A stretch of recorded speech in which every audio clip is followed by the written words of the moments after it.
네, 그러면 병섭쌤 시작하도록 하겠습니다. 해주시면 됩니다. 네, 시작하겠습니다. 안녕하세요. 저는 인천 영종고등학교에서 근무하고 있는 김병섭이라고 합니다. 오늘 제가 드릴 이야기는 유튜브 시대의 국어교육이라는 이야기고요. 부제로는 코로나 시대를 건너는 6가지 수업 방법입니다. 바로 시작하겠습니다.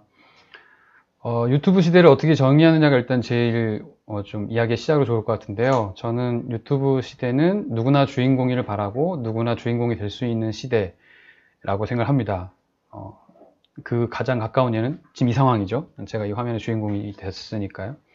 근데 이게 마냥 좋은 건 아니고 이게 너무 자연스럽게 되다 보니까 어떤 일이 벌어졌냐면 누군가는 자신이 주인공이 아닌 것에 상처받고 또 누군가는 자신이 주인공이 될 수 없음에 괴로워하는 시대가 된 것이죠. 그래서 오늘 제가 어제 낮부터 물고강 선생님이랑 참 많은 얘기를 나눈 테마 중에 하나도 고통, 그리고 그 고통에 대한 섬세함, 예민함이 어떤 면에서는 그 사람의 고통을 치유하는 게 아니라 지속시키는 게 아닌가, 이런 고민이 좀 생각하시는 분들이 꽤 많더라고요. 그래서 네, 그 괴로움이 좀 크지 않나 이런 생각을 하게 됐거든요. 그래서 지금 우리가 만나는 이 세대는 그 어느 때보다 자존감에 예민하고 또 자존감에 쉽게 상처받는 세대가 아닌가.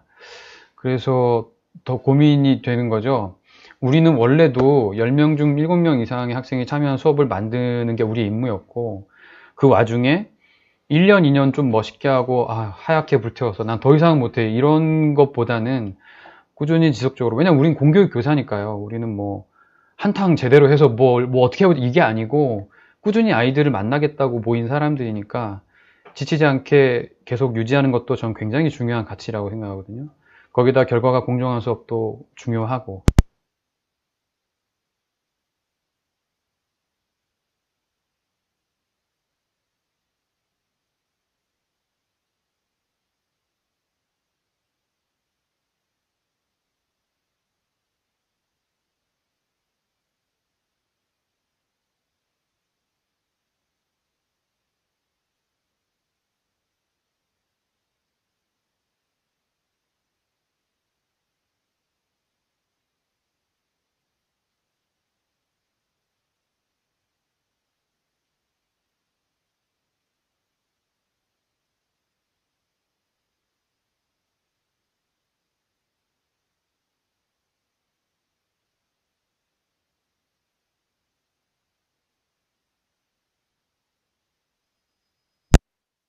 이래 되죠? 네네네. 죄송합니다. 아닙니다. 네. 네. 그냥 해도 되나요, 선생님? 일단 말씀. 네. 네. 다시 말씀드리겠습니다. 보기 수업은 사실을 정확하게 파악하는 수업이어서, 사실 요즘처럼 이 수업이 정말 중요하구나를 절실하게 느끼는 때가 없죠. 사실에 대한 진위 확인 없이 정확한 정보에 근거하지 않고, 자신의 욕망과 주장을 마치 객관인 양 전달하는 이게 너무나 우리 주변에 횡행해서 이게 너무너무 중요한 작업이었구나를 정말 저는 너무 뼈저리게 느끼고 있는데, 사실 이 작업은 그래서 굉장히 지필평가와 긴밀하게 연결되어 있는 작업이기도 하거든요. 그래서 네, 중요하다는 생각이 듭니다. 근데 문제는 학생들이 더 이상 참여하지 않는다는 거죠. 당장의 초등학교 학생들은 열심히 참여합니다. 그런데 중학교를 지나 고등학생 정도 되면 이 수업을 전혀 좋아하지 않는 게 너무 역력한 거죠. 그래서 문제는 어떻게 하면 학생들이 참여하게 할까인데, 그러려면 우리가 원인을 좀 살펴봐야 되겠죠. 제가 생각하기에 학생들이 이런 지식을 확인하는, 정보를 확인하는 수업에 잘 참여하지 않는 이유는 초등학교 때 그렇게 정보를 확인하는 그 수업에 열광적으로 퀴즈 게임 한 번 하면 그 난리가 나던 그 친구들이 왜 이렇게 입 한 번 떼지 않게 됐을까? 제 생각은 이렇습니다. 그 수업은 학생이 주인공이 아니라 지식이 주인공인데, 이거 너무나 당연한 일입니다. 왜냐하면 우리가 함께 확인해야 될 지식이라는 건 이미 정해져 있는 게 맞아요. 그 작품의 지식이란 게, 정보라는 게 어디 가는 게 아니니까. 근데 우리가 만나는 요즘 세대들은 왜 그게 미리 정해져 있는 거야? 라고 먼저, 그러니까 예전에는 우리는 너무나 당연하지. 공부를 하려면 그렇게 해야지. 중요한 걸 먼저 외워야지. 이렇게 생각했는데 요즘 세대들은 그 결정권이 왜 나한테 없어? 라는 거에 대해서 굉장히 민감하게 반응하는 것 같습니다. 그리고 또 하나는 우리 학생들 만나보면 어느 시절 공부 안 해본 친구들 없거든요. 그러니까 물론 그 정도야 다르겠지만 근데 자신이 원하는 만큼 결과가 안 나오는 거죠. 그게 2번, 3번 반복되면 더 이상 도전하지 않고요. 이런 면에서 이런 거를 요새 이제 공부 상처라고 많이 하죠. 공부 상처를 가진 애들의 그 반응이 대부분 비슷하더라고요. 뭐라 그러냐면 넌 왜 역량도 되는데 공부를 안 하니? 라고 하면 왜 이렇게 하니? 라고 하면 그 친구들의 대답은 대부분 저 공부 안 하는 거예요. 라고 얘기를 해요. 선생님 저 공부 안 하는 거예요. 저 공부를 제가 안 하고 싶어서 안 하는 거예요. 라고 하는데 그 이면에는 거기서 한 걸음 더 나아가면 많은 상처들이 있더라고요. 그리고 마지막으로 제일 안 좋은 건데 이 지필평가 혹은 이 지식 정보를 확인하는 이 수업이 학생의 자존감을 파괴하는 이벤트로 인식이 된다는 거예요. 이건 굉장히 큰 문제라고 생각합니다. 근데 비판은 쉽죠. 비판은 쉽습니다. 문제는 그걸 어떻게 해결하냐인데 저는 이렇게 해결했습니다. 저는 모둠대항 질문게임이라는 방식으로 이거를 돌파했는데 개인별로 2문제씩 모둠별로 8문제를 만들고 그걸 가지고 학생들끼리 이제 중요도를 논의해서 그걸로 서로 대결을 펼치는 건데 여기서 제일 중요한 건 중요도라는 거예요. 제가 이 말씀을 드리면 아마 들으신 선생님들께서 당장 머릿속에 그런 질문이 떠오르실 거예요. 중요한 게 뭐지? 그걸 어떻게 정해? 너무 주관적인 거 아니야? 그런데 이 수업을 진행하시다가 혹은 제가 지금 실시간으로 만약에 이 이야기를 들으시는 선생님께서 중요한 게 뭐지? 라고 머릿속에 그 의문을 떠올리셨다면 저는 성공했습니다. 그리고 수업 시간에 학생들이 선생님 여기서 중요한 게 뭐예요? 라는 질문을 했다면 그 수업은 성공한 거예요. 왜냐하면 이 수업의 가장 중요한 테마는 그거거든요. 중요한 게 뭐지? 오늘 제가 1시간, 2시간 남짓 이야기를 드릴 텐데도 선생님들 머릿속에 계속 남았어야 하는 질문은 저는 그거예요. 내가 오늘 2시간 여기에 내가 시간을 썼는데 뭐가 제일 중요했을까? 저는 그 힘이 결국에는 선생님들의 삶을 바꿀 거라고 생각하거든요. 물론 여기엔 여러 가지 보조가 있습니다. 뭐냐면 학생들이 잘 만든 질문은 지필평가에 출제할 거고 출제되고 그리고 그들 중 질문들의 어떤 거는 학생들의 교과특기, 생기부에 반영될 거다라는 걸 말하는 거죠. 이게 저는 또 세속적인 그리고 실질적인 현실적인 힘을 분명히 갖고 있다고 생각하는데요. 지금 보여드리는 화면은 제가 학생들의 질문게임 학습지하고 실제 시험에 출제된 거를 보여드리는데 정말로 이렇게 진행을 했다는 걸 좀 보여드리려고 하는 거고요. 그래서 정리하자면 오늘 내가 교실에서 보고 만든 질문과 해답이 곧바로 답을 찾고 중요도를 그 자리에서 친구들한테 평가를 받고 선생님에게 인정받고 그게 수업의 중심이 되고 그게 심지어는 시험 문제로 나와요. 그게 저는 이 수업의 아주 큰 매력이라고 생각하거든요. 그래서 꼭 한번 해보시기를 권하고 꽤 많은 선생님들께서 이 수업이 좀 유익했다는 말씀을 많이 주셔서 한번 권해드리고 싶은데 문제가 있습니다. 문제는 뭐냐면 중요도라는 기준, 퀴즈 대결이라는 흥겨움, 그리고 이것이 자연스럽게 즐거운 반복. 중학교 학생들 같은 경우에는 요 수업으로 3번, 4번 정도 이 게임을 돌려보면 학생들이 자연스럽게 3번, 4번 반복하게 되거든요. 고등학교 친구들이라면 2번, 3번 정도 잘 되는데 문제는 뭐냐면 지금이 코로나 상황이라는 거죠. 그래서 모둠 수업을 할 수가 없습니다. 모둠 수업은 굉장히 유용한 수업이거든요. 보통의 우리가 수업을 기획할 때 대부분 선생님들은 교사와 학생의 관계로 수업을 밀고 나가죠. 그게 너무 자연스러운 일이고요. 근데 그게 안 되는 경우가 분명히 있습니다. 그리고 요즘 학생들은 더더군다나 또래 집단에게 아주 크게 영향을 점점 더 많이 받는 상황인 것 같아서 그럴 때 모둠 수업이 참 매력적인데 그걸 할 수 없는 거죠. 이걸 어떻게 해결해야 될까요?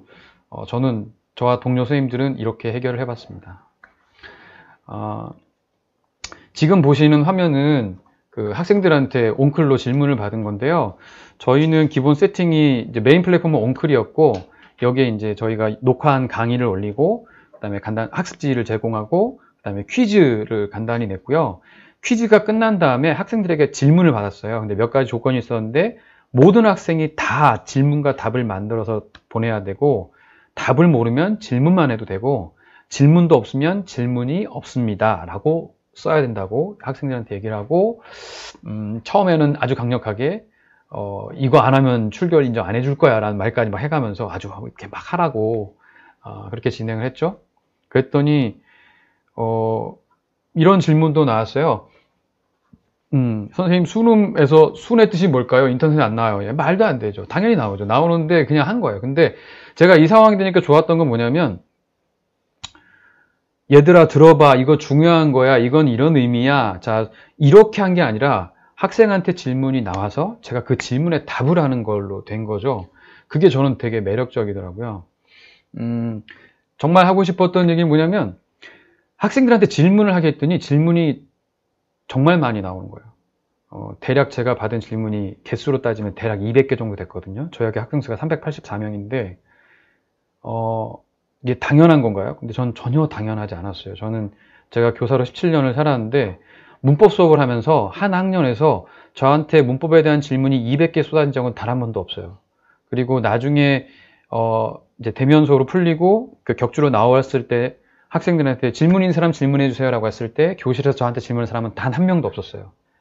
쉬는 시간에 한두 명이 와가지고 저한테 얘기를 했죠. 그래서 제가 떠올려 보면 예전에도 쉬는 시간에 한 서너 명이 와서 질문하면 요즘 애들 참 질문 많이 하네. 올해 애들은 이렇게 생각한 게 대부분이었지 이렇게 각양각색의 질문들이 나온 건 한 번도 못 봤거든요. 좋은 건지 나쁜 건지 모르겠습니다. 하지만 분명한 건 학생들이 온라인 내 질문하는 것을 훨씬 편하게 솔직하게 대한다는 거죠. 그런 면에서는 좀 미안하더라고요. 그렇다면 예전에 애들은 어땠을까? 질문이 있었겠죠. 하지만 수업 시간에 못했던 거죠. 그리고 개인적으로 찾아올 용기도 없었던 거죠. 그걸 그냥 지나온 거죠, 저는. 아무튼 이건 좀 생각해 봐야 될 것 같다는 생각이 좀 들었거든요. 그래서 학생들한테 질문을 받는 것, 요것 이렇게 진행을 했고요. 그래서 그 질문 중에 아주 기초적이고 반복적인 건 좀 빼고, 혹은 그 중에 중요하다고 제가 생각하는 거, 아까 나왔던 수능. 저는 입술 소리가 굉장히 중요한 소리라고 생각하거든요. 인류에게, 인간에게. 왜냐하면 모든 언어권에서 엄마, 아빠, 밥을 가리키는 낱말들은 다 대부분 입술 소리이고, 그게 그렇게 되는 이유는 사람의 발음 기관에서 낼 수 있는 가장 쉬운 소리이기 때문에 그렇거든요. 그냥 해보시면 되죠. 해보고 하다가 입을 닫아떼면 엄마 이렇게 되거든요. 그러면 옆에 있던 양육자가 엄마, 맘마 이렇게 되는 거죠. 그러면서 점점 언어라는 세계에 들어오게 되는 거죠. 학생들이. 이거 가르쳐주면 애들이 되게 재밌어 하거든요. 그러니까 이 이야기를 얘들아 여기 봐가 아니라 아이한테 나온 질문에서 제가 답을 해주는 걸로 진행을 하니까, 물론 저만의 이 공간 안에서의 저만의 상상일 수 있지만 저는 질문에 답해주는 사람, 고마운 사람이 되는 거죠. 저는 교실이라는 공간 안에서 교사는 고마운 사람이 되어야 한다고 생각하거든요. 학생이 바빠야 됩니다. 교사가 바쁘면 그 수업 뭔가 문제가 있는 거예요. 저는 그렇게 생각을 하는데, 아무튼 그래서 요걸 가지고 나중에는 선생님들끼리 수업을 하나 따로 만들었어요. 그래서 여기서 시험 나온다, 뭐 얘기도 다 해주고 고마움도 표시하고, 그렇게 진행을 해보시면 어떨까 하는 이런 게 좀 매력적이었다는 말씀을 드립니다. 그래서 그렇고요. 근데 더 큰 문제가 있습니다. 어떤 더 큰 문제가 있냐면, 열린 질문은 어떻게 하냐는 거죠. 지금까지 수업이 그렇게 진행은 될 수 있는데 닫힌 질문을 주면 하죠. 근데 제가 보기에 열린 질문은 더 중요하거든요. 왜냐하면 닫힌 질문은 폐쇄적이에요. 그 텍스트 안에서만 의미가 있어요. 근데 열린 질문은 이 텍스트에서 충분히 그 열린 질문이 통용이 됐다면 다른 텍스트에서도 열린 질문은 가능하거든요. 비슷한 맥락으로. 그래서 또 우리 국어교사들이 많이 이상적으로 즐겁게 생각하는 거는 학생들과 함께 비판하고 추론하고 상상하는, 그러면서도 교사가 좀 지치지 않고 이제 학생들의 질문이 우리 수업의 동력이 되는 걸 어떻게 하면 만들 수 있을까? 이게 고민이잖아요. 저와 제 동료 선생님도 늘 고민이죠, 그게. 저희들은 이렇게 해결을 했습니다. 어떻게 했냐면, 읽기 수업으로 진행을 했는데, 제가 생각하는 읽기 수업은 사실들 사이의 관계를 파악하는 수업이 읽기 수업입니다. 그러니까 우리는 소설 만무방을 주인공 이름을 외우려고, 야, 응칠이가 형이야, 응호가 형이야, 이거를 하려고 하는 건 아니죠. 물론 그 정보는 중요하지만, 거기가 끝이 아니죠, 반드시. 분명히. 우리는 그 정보들을 충분히 가진 다음에 그 다음 작업이 필요한 거죠. 비판하고, 추론하고, 상상하는 거. 그래서 요 읽기 수업은 지필평가의 상당 부분을 차지하는 일이자 또한 굉장히 많은 부분에서 수행평가로 진행되는 부분인데, 이제 문제는, 네, 멋있는 말이야 누가 못합니까? 네, 비판이 쉬운 것처럼 상상도 쉽죠? 문제는 그걸 실현하는 게 참 어려운 일인데, 저희는 이렇게 해결해 보았습니다. 뭐냐면, 모두 함께 질문 게임인데, 이거는 아까 방식과 비슷한데 더 간단한 게 뭐냐면, 모둠별로 질문을 한 개를 제시하는데, 중요한 건 뭐냐? 지금부터는 닫힌 질문은 절대 안 됩니다. 안 되고, 사실 확인 질문은 그러니까 안 되고요. 반드시 열린 질문, 비판하거나 추론하거나 상상하는 질문만 가능합니다. 그리고 선착순이어서 앞에 질문한 모둠이 똑같은 질문하면 뒷모둠은 다른 걸 해야 되는. 지금 보시는 화면은 제가 학생들과 그 모둠 함께 질문 게임을 해서 그 질문을 모은 건데, 만무방을 통해서 이 9개의 질문이 이렇게 나온 거죠. 이 다음 진행은 어떻게 하냐면 학생들에게 다시 질문을 가져가게 하는데, 자기 모둠에서 만든 질문은 가져갈 수 없고 다른 모둠에서 만든 질문만 가져갈 수 있어요. 그렇게 가져가서 이제 해결해 봐라 라고 시간을 준 다음에 제가 하는 일은 질문을 재배치하는 겁니다. 이거는 학생들 질문 무작위로 나오기 때문에 당연히. 근데 이 작업이 굉장히 소중한 이유는 제가 어떤 식으로든 제가 기획한 흐름대로 질문을 재배치하면 앞에 질문의 질문과 답이 뒤에 질문의 배경 지식이 돼요. 그래서 점점점 이야기가 깊어지거든요. 저는 주로 인물순으로 하는 걸 많이 선호하는 편인데 아마 지금 보시면 이것도 그렇게 돼 있을 거예요. 그래서 저는 이 9개 질문은 3, 6, 8, 4, 2, 1, 9, 7번의 순서로 진행을 했거든요. 그리고 이 수업이 끝나고 나면 이 수업을 진행하면서 학생들한테 요구하는 게 있는데 뭐냐면, 학생들이 발표할 때 발표의 양식도 정해져 있어요. 왜냐하면 이것들이 다 시험에 나오기 때문인데요. 학생들은 2명이서 발표를 하는데 한 사람은 질문을 읽고 한 사람은 발표를 하는데, 발표할 때는 자신들의 발표 내용에 근거가 되는 작품의 페이지 수, 몇 번째 줄을 밝히고 그 다음에 자신의 이야기를 해야 돼요. 그러면 이런 게 나옵니다. 지금 보시는 화면은 제가 허생전을 가지고 학생들과 토론 수업을 진행한 건데, 만약에 허생을 이완대장이 찾아내서 영의정으로 선고했다면 어떤 일이 벌어졌을까? 제가 학생들한테 요구한 거는 이 허생전 작품 중에 등장인물 중에 한 사람을 선택해서 찬반의 주장을 밝히고 그 다음에 이유를 밝히라는 이런 이제 학생들과 토론 수업을 했는데, 요게 지금 학생들이 발표한 내용을 제가 간략히 적은 거예요. 보시면 그 찬성 측의 안성과일 상의는 326페이지 교과서를 근거로 독점의 폐해를 잘 아는 허생은 경제 능력이 뛰어나기 때문에 이제 돼야 된다, 이제 이렇게 주장을 한 거죠. 나머지 친구들 이렇게 진행을 했고요. 그런 다음에 제가 이걸 쭉 묶어가지고 이제 한마디 더 써주죠. 이 수업이 다 끝난 다음에 기말고사 시험 출제 범위 이렇게 써주는 거죠. 그러면 이제 학생들이 웅성웅성하기 시작하죠. 이와 연결해서 선생님들이 제 이야기를 들으시면서 당장 머릿속에 떠오르신 질문이 있으실 거예요. 뭐냐면, 계속 지필평가 얘기는 하는데 어떻게 한다는 거냐. 저렇게 찬성, 반대, 다양한 의견을 다 존중하고 인정해버리면 시험은 어떻게 낼 것이며, 문제는 어떻게 내고, 실제로는 어떻게 냈고, 더군다나 요즘 참 서술형, 논술형에 대한 요구도 많고, 제가 봐도 정말 인공지능 시대가 곧 열리네 마네 하는 이 시대에 보기 5개 중에 하나를 고르는 게 만약에 인공지능에게 인격이 있다면 얼마나 인간이 우스울까, 이런 생각도 좀 들어요. 근데 아무튼 문제는 늘 그렇죠. 방법은 어떻게 하냐는데 저와 제 동료 선생님들이 해결한 건 이렇습니다. 첫 번째, 사실 확인 질문.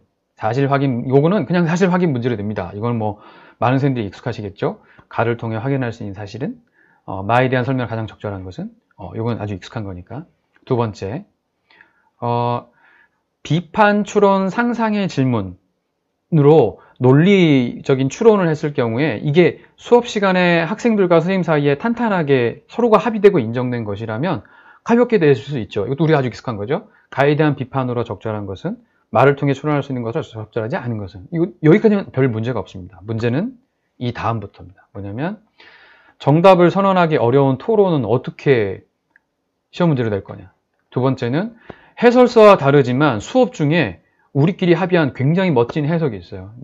제가 예를 들면 레디메이드 인생을 가지고 학생들과 수업을 했는데 나온 질문 중에 하나가 굉장히 재밌는 질문이 있었는데 왜 주인공 P의 아들 창선이만 창선이라는 이름이 있고 나머지 인물들은 다 이니셜로 나와요? 라는 질문이 나왔어요.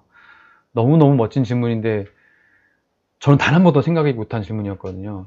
근데 이 질문에서 제가 어버버하고 다음 옆반에 넘어갔을 때 그걸 슬쩍 질문 사이에 껴 넣었고 마치 애들이 한 것인 양 그리고 그거를 어느 모둠이 가져가는데 그 친구들의 답은 레디메이드 인생이라는 작품은 기성품이 되어버린 인생, 팔리기 위해 준비된 인생들에 대한 이야기인데 이 소설에서 유일하게 팔릴 생각이 없이 배움에 대한 열의만 있는 그야말로 인간의 이름을 부여받을 유일한 한 사람 그게 이제 주인공 P의 아들 창선이다라는 이야기를 했거든요. 물론 이렇게 정돈돼서 명쾌하게 한 건 당연히 아니지만 그 아이들이 두세 문장을 얘기할 때 저는 얘네들이 무슨 얘기할지 알겠더라고요. 그리고 저는 학생들은 연구한 바가 없지만 저는 채만희 선생님에 대해서 조금 알고 제가 상상을 해보니 채만희 선생님은 충분히 그런 메시지를 갖고 있을 만한 분이잖아요. 그래서 너무너무 그 친구들이 놀라웠거든요.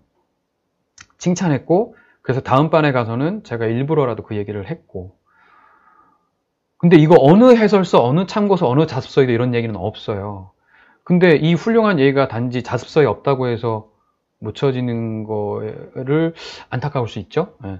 세 번째는 오답을 특정할 수 없는 상상의 수업 같은 경우에 이제 아까 전에 말씀드린 허생전 같은 경우 이런 거 정답이 어디 있습니까? 알 수 없죠. 근데 여기에서 먼저 말씀드리고 싶은 거는 예전에도 저를 그렇게 했어요. 그러니까 이런 수업은 수행평가로 간다. 이런 토론, 그 다음에 해석, 그 다음에 상상, 수행평가로 가서 글쓰기, 토론하기 이렇게 간다. 그리고 지필평가는 지필평가 따로 간다. 전 이것도 괜찮은 방법이라고 생각합니다. 근데 제가 좀 아쉽고 안타까웠던 거는 정말 진지하고 재밌게 참여를 해서 학생들 머릿속에 너무 또렷이 남아있는 즐거운 수업이었다면 그 즐거운 수업의 기억이 지필평가에도 반영이 되면 훨씬 매력적일 것 같다는 거 하나 하고 두 번째는 대단히 안타깝지만 요즘 굉장히 많은 학생들이 또 많은 학부모님들이 수행평가로 활용되는 활동 수업은 공부라고 생각하지 않아요. 토론하고 토의하고 서로 아이디어를 내고 그걸 협심해서 협력해서 멋진 작품을 만들어내는 건 공부라고 생각하지 않아요.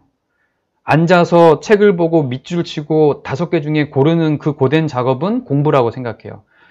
그걸 바꾸고 싶었는데 도저히 안 바뀌어지더라고요. 근데 그거를 섞을 수 있는 제일 좋은 방법이 우리가 통상 수행평가로 대체했던 그게 지필평가에 나오면 학생들이 대하는 태도가 달라져요. 학부모님들도 달라지고 좋은 건지 나쁜 건지 모르겠지만 아무튼 저는 그래서 지금은 좀 많이 좀 섞어보려고 애를 쓰거든요. 문제는 어떻게 하느냐죠. 저와 동료 선생님들은 이렇게 해결해 봤습니다. 어떻게 했냐면 먼저 토론 수업 같은 경우는 보기 박스를 활용했어요. 예를 들면 수업을 이렇게 했어요. A, B 두 입장 중 하나를 보기로 제시하고 그 보기에 근거해서 질문에 답하게 한 거죠. 예를 들면 진달래꽃을 가지고 토론을 했는데 진달래꽃은 대부분의 자습서 참고서에 사연만 반어로 나와 있어요. 그리고 나머지 역설 나와 있는데 제가 보기엔 좀 애매하게 나와 있고 근데 사연의 반어는 굉장히 또렷하게 나와 있거든요. 근데 저는 그 시를 몇 번을 읽어봐도 이거는 전부 다 반어로 해석해도 충분히 납득할 만한 시이거든요. 그러니까 사연만 반어로 해석하면 이 시는 뭐 이별을 축복하는 시, 떠나는 힘을 축원하는 그러면서 무슨 제가 보기 제 입장에서 좀 말도 안 되는 이런 불교에 무슨 막 가져와가지고 저는 그게 아닌 것 같거든요. 그러니까 제가 생각하는 진달래꽃은 이런 포인트가 두 개인데 첫 번째는 전부 다 반어라는 거. 두 번째는 이 반어의 전제가 되는 대전제가 뭐냐면 당신은 떠나도 되는데 나를 보기가 역겹거든 가라는 거예요. 요거 지금 적용해 볼까요? 지금 이 화면을 보시는 선생님들 중에 제가 역겨우시면 화면을 끄세요. 쉽지 않아요. 역겨우면이라는 건 굉장히 강렬한 표현이거든요. 근데 이 시건은 미래형이고 가정형이에요. 지금 이 두 연인은 서로 문제가 없어요. 근데 사랑하는 연인인데 그렇게 얘기하는 거예요. 당신이 만약에 내가 역겹거든 가라고. 근데 그것도 그냥 보내주는 게 아니에요.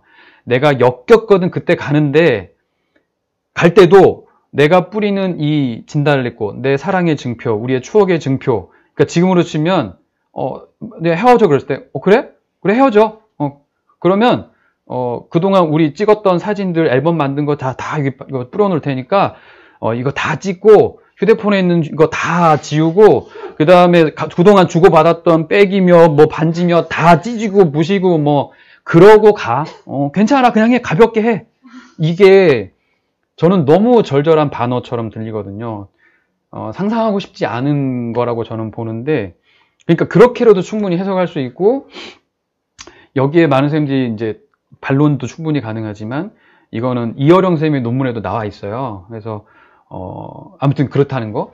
근데 문제는 뭐냐면 어느 걸로든 해석은 충분히 가능하다는 거죠. 그래서 저희는 수업을 어떻게 진행했냐면 1년, 2년, 4년 중에 반어로 해석해야 될 연을 지정하고 그것을 반어로 해석한다면 어떻게 해석할 수 있으며 왜 그렇게 해석해야 되는지 모든별로 정해서 토의에서 발표하게 하고 싸움을 시켰어요.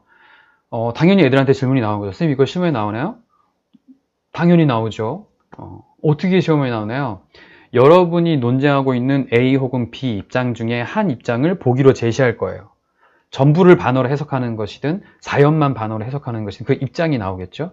그러면 그 입장에 근거해서 시를 해석하라고 나올 거예요. 그럼 공부를 어떻게 해야 되죠? 다 해야 되죠. A 입장도 B 입장도 C 입장도.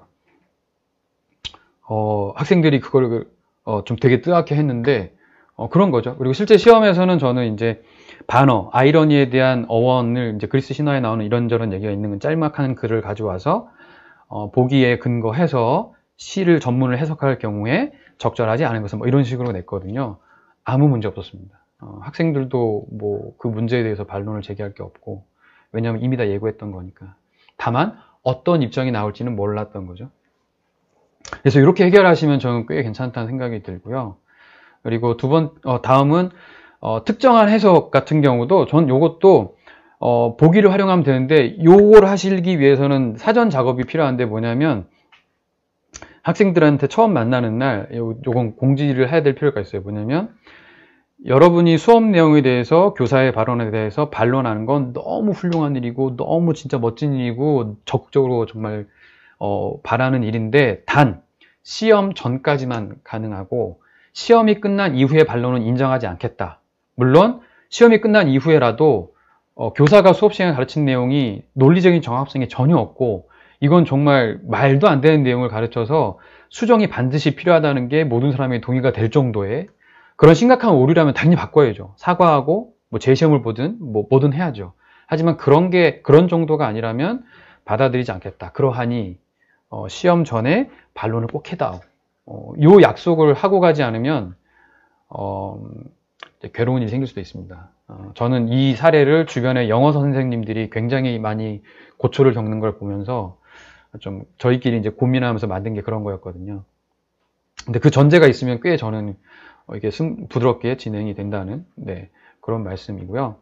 그 다음에 세 번째, 상상 수업 같은 경우에는 저는 이거를 모듈형 논술 문제로 내는 게 굉장히 매력적이라고 생각하는데 모듈형 논술 문제란 서술하시오, 논술하시오로 빵 던지는 게 아니라 몇 개의 구체적인 질문으로 나눠서 이렇게 딱 붙여가지고 세트로 주는 거죠. 이를테면 아까 전에 허생전 토론 수업 같은 경우에 대해서도 논하시오로 끝나는 게 아니라 다음에 세 가지 질문으로 나눴습니다. 첫 번째는 찬반의 입장을 정하고 등장인물 중 한 명을 정하여 쓰시오. 이게 2점입니다. 이것만 쓰면 2점이에요. 그러니까 거의 대부분의 애들이 2점은 기본으로 받아가는 거죠.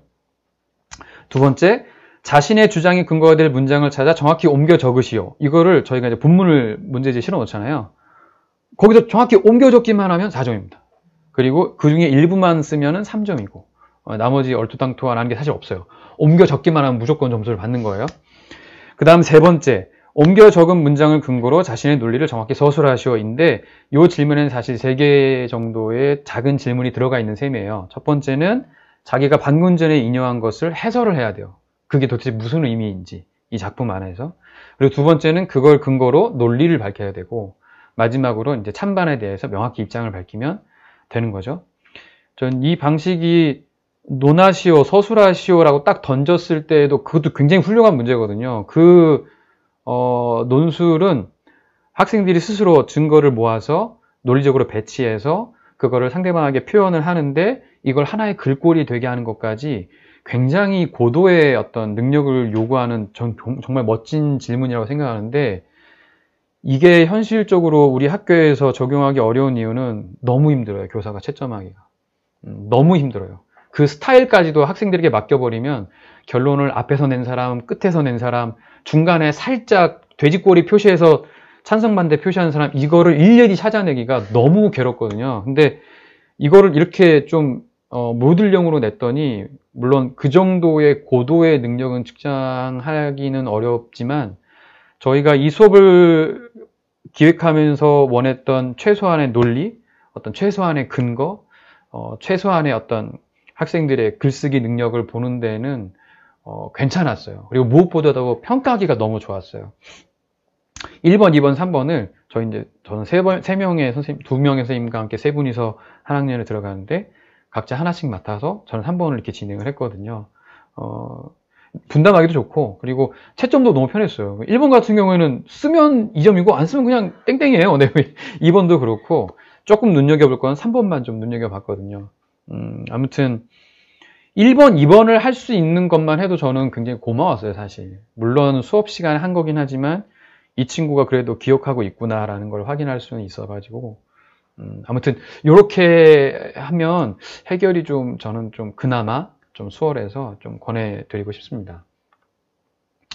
근데 더 큰 문제가 있습니다. 무슨 문제가 있냐면 코로나입니다.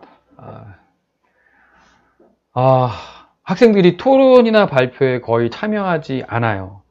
더더군다나 저는 올해 이제 1학년을 맡았는데 2, 3학년은 그나마 작년에 있었던 어떤 레포가 있어서 그나마 되는데 1학년은 처음 여기 왔는데 애들이랑 친해질 기회도 전혀 없었고 교사하고도 지금 처음 보고 얼굴은 다 마스크로 가려져 있고, 오히려 협력과 공유를 강조하는 게, 그리고 그걸 도모하는 게 학교의 역할이었는데 오히려 거리를 두고 단절시키는 거를 강조하게 돼버렸잖아요. 우리가 어떻게 해야 될까요? 고민이 많이 됐는데, 선생님들도 이것 때문에 앞선부터 하시는 걸로 알고 있는데 저희는 이렇게 해결했습니다. 어떻게 해결해 봤냐면 영상 구술평가를 진행을 했습니다. 영상 구술평가는 학생들이 발표는 굉장히 부담스러워하는데 셀카는 굉장히 호감을 갖고 있더라고요.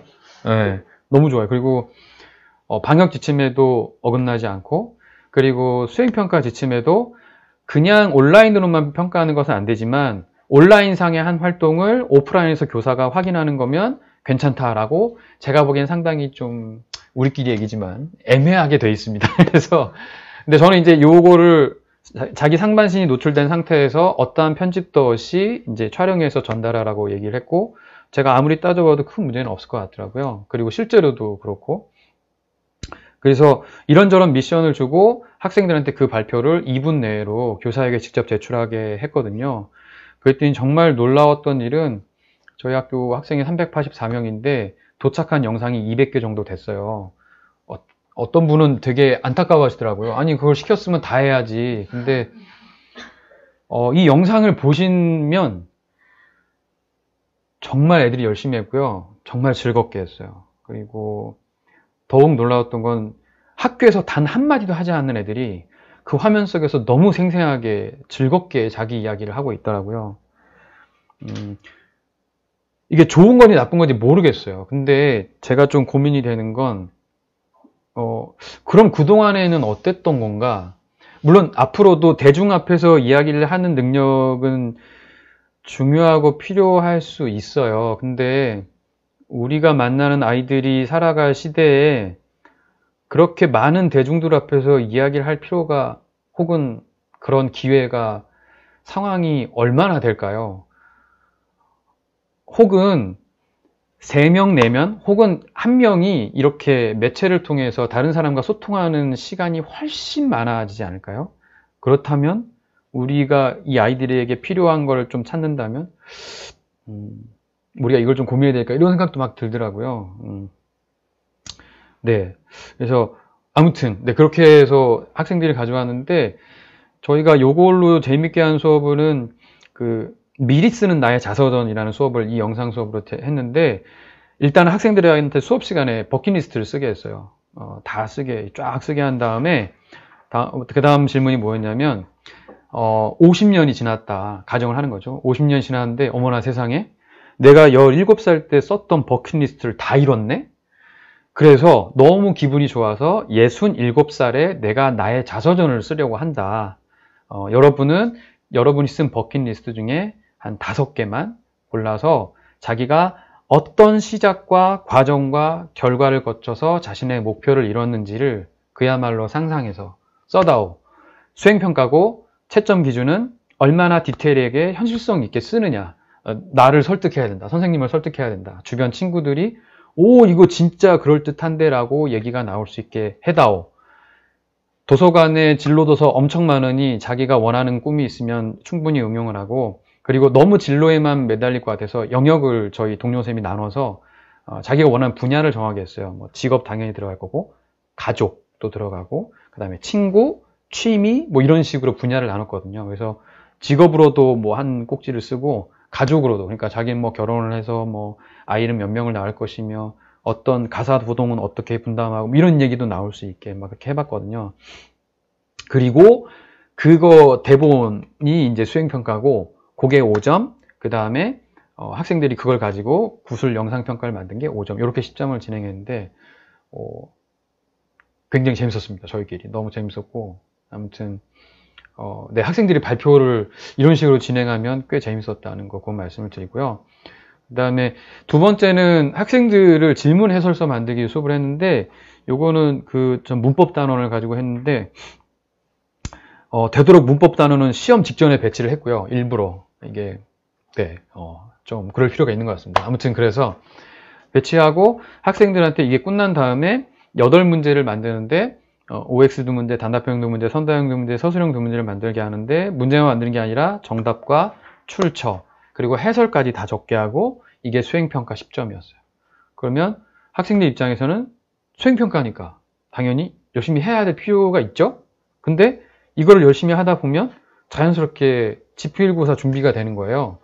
그래서 학생들도 정말 저희 선생님들 모든 공통된 의견이 정말 거의 다 했어요. 정말 매번 엎어져 자는 애들도 이것도 하는 애들이 굉장히 많았거든요. 그래서 자연스럽게 학생들이 어떤 그 교과의 지적인 내용들을 자연스럽게 좀 공부하게 되는 게 있더라고요. 그래서 요거를 진행한 다음에 저희는 그 대중가요 음운 분석하기 또 수행평가를 진행했거든요. 그거는 미리 다 예고는 했고, 학생들한테 좋아하는 노래들을 좀 온라인으로 좀 설문을 받아서 그 중에 저희가 다 찾아봤죠. 그랬더니 노래 가사 중에 음운 현상이 15개 내외로 있는 곡이 그런 곡을 한 5곡 정도를 찾아서 하현우 돌덩이 아주 좋습니다. 네, 아주 그냥 밭입니다, 밭.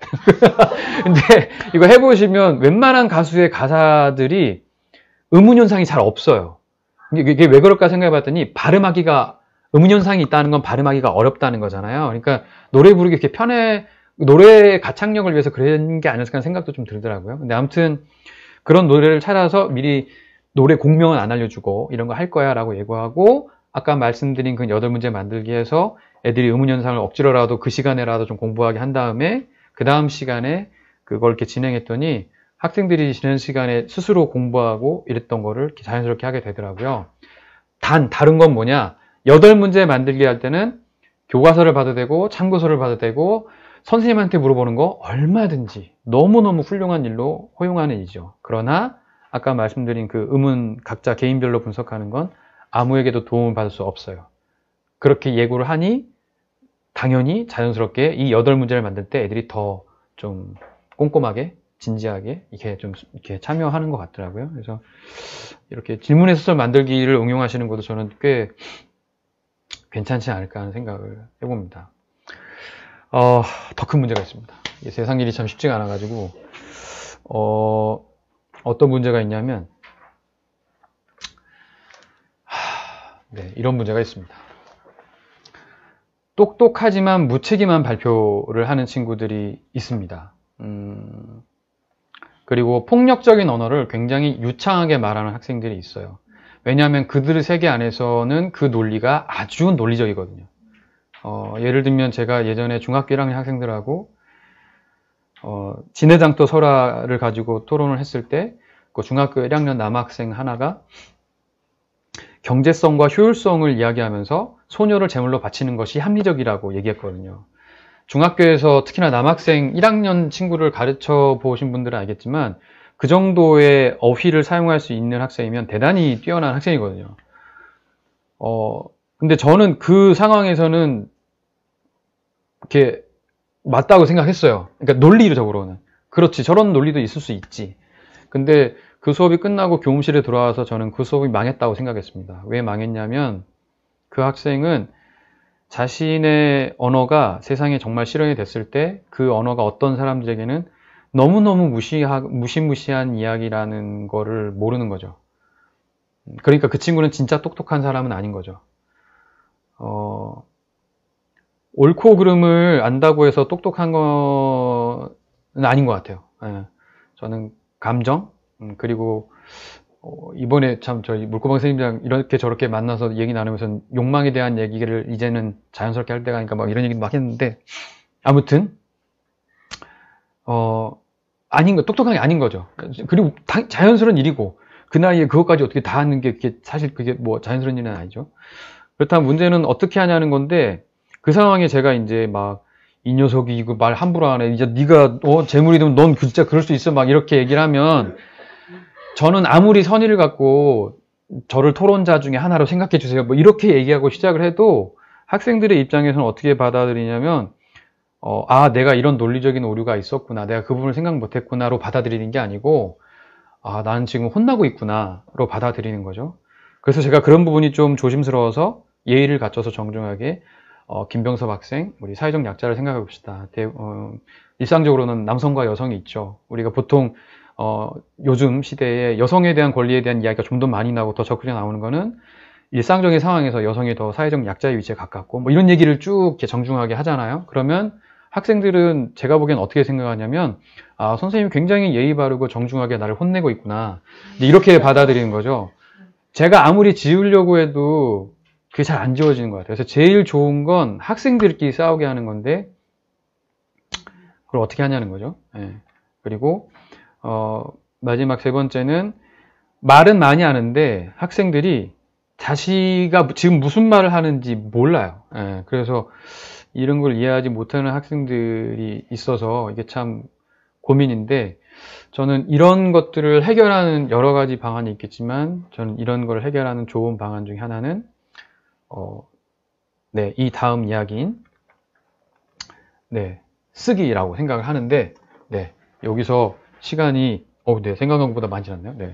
40분 정도 지나서 여기까지 이야기에 대한 질문을 좀 받고 받아도 되나요, 선생님? 네네네. 근데 질문 어떻게 확인하죠? 이걸로 확인하나요? 패들렛. 패들렛 어디 있죠, 선생님? 잠깐 쉬는 시간 그럴까요? 네, 그럴까요? 네네네. 그러시죠. 네. 쉬는 시간 잠깐. 네, 선생님, 그 쉬는 시간을 한 10분 정도 갖고, 다음 이야기 진행하겠습니다. 좀 이따 뵐게요. 네.